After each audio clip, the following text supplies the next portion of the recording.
आज इस वीडियो में बात होगी बैक एक की, यानी कमर दर्द। कमर दर्द होता क्यों है उसको समझते हैं, फिर लास्ट में देख लेंगे कि कमर दर्द को ठीक करने के लिए संभावित मेडिसिन कौन सी होंगी और कैसे उसको लिया जाए। छोटे इस वीडियो में बड़ा टॉपिक कमर दर्द समझने की कोशिश करते हैं। तो देखिए, जो कमर का दर्द है महिलाओं में और पुरुषों में समान रूप से देखा जाता है और इसके मल्टीपल कारण हो सकते हैं।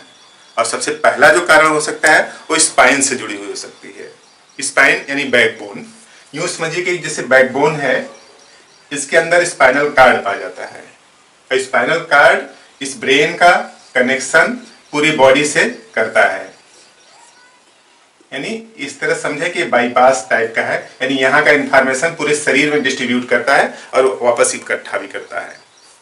तो जो स्पाइन है कमर दर्द के लिए बेसिक प्राइमरी रीजन हो सकता है और उसमें भी पहला कारण क्या हो सकता है, स्पाइनल इशू में हर्निएटेड डिस्क या फिर स्लीप डिस्क।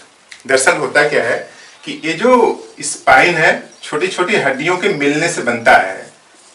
तो कुल 33 हड्डियां मिलती हैं आपस में, एक के ऊपर एक ऐसे रखी रहती हैं। तो एक के ऊपर दूसरी, दूसरी के ऊपर तीसरी, इस तरह से हड्डियां ऐसे रखी हुई हैं और लिखा है स्लिप्ड। यानी स्लिप डिस्क क्या हो गया कि यूं समझिए कि इनका जो अलाइनमेंट है, यानी एक हड्डी का दूसरी हड्डी से जो तारतम्य है वो गड़बड़ हो गया है, उसी को स्लिप डिस्क बोलते हैं। और दूसरा है डिजनरेटिव डिस्क, यानी डिस्क क्या हो रही है, डिजनरेट कर रही है। जैसे यूं समझिए कि इस वाले पोर्शन में यहाँ पे हड्डियां कमजोर पड़ जा रही हैं। अब हड्डियां कमजोर पड़ जा रही हैं तो इधर से जो नर्व्स निकलेंगे उस पर प्रेशर क्रिएट करेंगे और जब यहाँ पे प्रेशर उत्पन्न करेंगी तो दर्द हो सकता है, होगा। और तीसरा कारण क्या हो सकता है कि स्पाइनल स्टेनोसिस, यानी जो कैनाल है, यानी जो इसके अंदर का ये जो पोर्शन है ये सकरा हो गया है। सकरा होने की वजह से क्या करता है, उस पर दबाव डालता है। यानी जो स्पाइनल कार्ड जहां पे पाई जाती है, जिस नली में पाई जाती है, वो सक्रिय हो गई है, तो उसको स्पाइनल स्टेनोसिस बोलते हैं। और एक कंडीशन है स्कोलियोसिस। स्कोलियोसिस मीन्स ऐसे खड़े नॉर्मल पोजीशन है तो यहाँ पे क्या है कि झुक गई है किसी एक की तरफ, यानी या तो लेफ्ट की तरफ या तो राइट की तरफ झुक जाने को क्या बोलते हैं, स्कोलियोसिस। इस तरह से प्रमुख कारण है हर्निएटेड डिस्क या फिर स्लिप डिस्क और डिजनरेटिव डिस्क, स्पाइनल स्टेनोसिस या स्कोलियोसिस। तो ये चार प्रमुख कारण हैं जो हैं जुड़े हो सकते हैं स्पाइन से। तो स्पाइनल इशू है, उस वजह से कमर दर्द कर रहा है, तो उसके लिए दवा मेड्रोइनम यूज करना पड़ेगा। मेड्रोइनम 1 पोटेंसी की दवा यूज करें हफ्ते में 1 दिन 4 बूंद, और उसके साथ साथ एक दूसरी दवा यूज करें जिनसेंग का मदर टिंचर 15 बूंद 3 टाइम। इस तरह से स्पाइनल इशू के लिए कई दवाइयां हो सकती हैं, लेकिन इनिशियल रूप से आप मेड्रोइनम और जिनसेंग का यूज करके लाभ उठा सकते हैं। और कमर दर्द का दूसरा कारण क्या हो सकता है, मेडिकल कंडीशन हो सकती है। उसमें ऑस्टियोआर्थराइटिस, जिसमें आइटिस लगाता है उसका मतलब इन्फ्लेमेशन है। तो जो यहाँ पे नीचे पाए जा रही हैं L3-4-5 में, यहाँ की जो डिस्क है उसमें स्वेलिंग है, सूजन है, तो सूजन की वजह से भी दर्द कर सकता है, ऑस्टियोआर्थराइटिस। और दूसरा हो सकता है ऑस्टियोपोरोसिस। ऑस्टियोपोरोसिस मीन्स क्या है कि कैल्शियम की कमी है, इस वजह से बोन की डेंसिटी कम हो गई है। तो बोन की डेंसिटी कम हो सकती है, यानी यहाँ ये जो बोन पाई जा रही हैं इन सब की डेंसिटी कम हो गई है, तो उस वजह से भी पेन करता है। और किडनी स्टोन की वजह से भी, किडनी में स्टोन है, तो किडनी में अगर स्टोन है तो उसके लिए अलग दवा होगी, और ऑस्टियोआर्थराइटिस है या फिर ऑस्टियोपोरोसिस है तो उसके लिए अलग दवा होगी। तो अगर ऑस्टियोआर्थराइटिस या फिर ऑस्टियोपोरोसिस है तो कैलकेरिया फास यूज करें, 4 टैबलेट 3 टाइम जीभ पर यूज करें। और अगर किडनी स्टोन है तो बारबेरिस वल्गैरिस यूज करें, 15 बूंद आधा कप पानी में घोल के। तो इस तरह से किडनी स्टोन निकलेगा, उसके बाद कमर दर्द ठीक होगा। किडनी स्टोन है तो कमर दर्द करेगा, या फिर यूं समझिए कि स्टोन अगर है तो कमर दर्द के साथ साथ गैस भी बनेगी, डकारे भी आएंगी। इस तरह से एक बीमारी के साथ कई सिम्टम्स जुड़े हो सकते हैं या जुड़े होते हैं। तो किडनी स्टोन भी रिस्पॉन्सिबल फैक्टर है कमर दर्द होने का। और तीसरा है लाइफ स्टाइल। और लाइफ स्टाइल मीन्स जो हम लोग दिनचर्या में अपने शरीर को व्यवस्थित रखते हैं, उसमें कुछ गड़बड़ी है। और गड़बड़ी पहला क्या है कि पुअर पोस्चर, बैठने का स्टाइल क्या है, गड़बड़ है। कुछ लोग सोफे पर आराम से लेट के बैठते हैं, पैर फैला के इस तरह से। तो बैठने का एक नॉर्मल सिटिंग पोस्चर होता है, उसको फॉलो करें।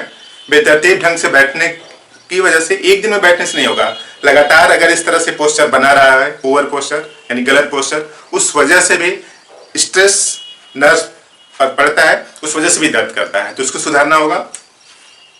और स्ट्रेस एंजाइटी की वजह से भी बैकएक हो सकता है, यानी लगातार स्ट्रेस चल रहा है किसी सिचुएशन, मानसिक सिचुएशन और पारिवारिक सिचुएशन या फिर किसी सिचुएशन की वजह से जो स्ट्रेस है, एंजाइटी है, उस वजह से भी कमर दर्द करता है।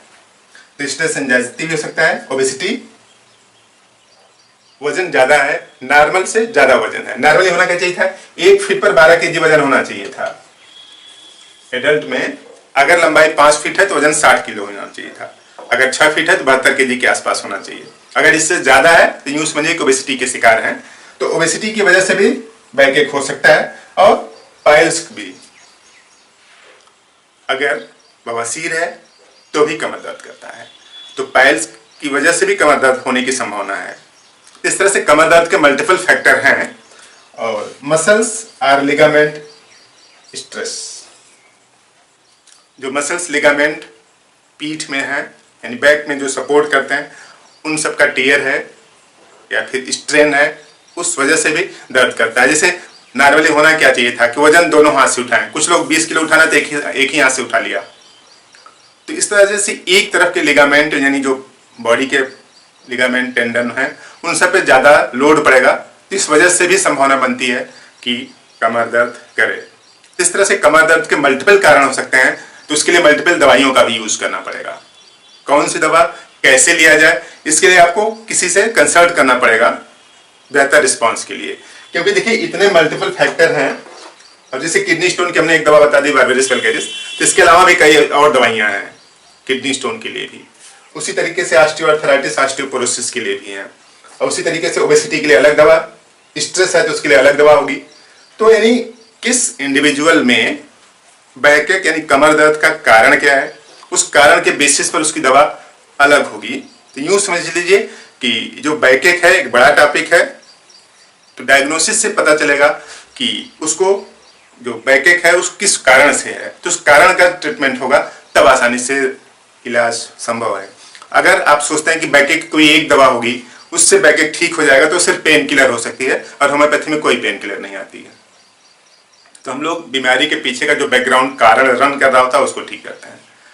तो इस तरह से आप अपने बैकएक के कारण को समझ सकते हैं और उसके बेसिस पर इलाज करें तो बेहतर रिस्पांस आएगा। इसी तरीके के और बेहतरीन वीडियो इसी चैनल पर हैं, आप देखें उनको। बात पसंद आए तो लाइक करें और शेयर भी करें और लोगों की इन्फॉर्मेशन बढ़े। तो आपने पूरा वीडियो देखा, थैंक यू।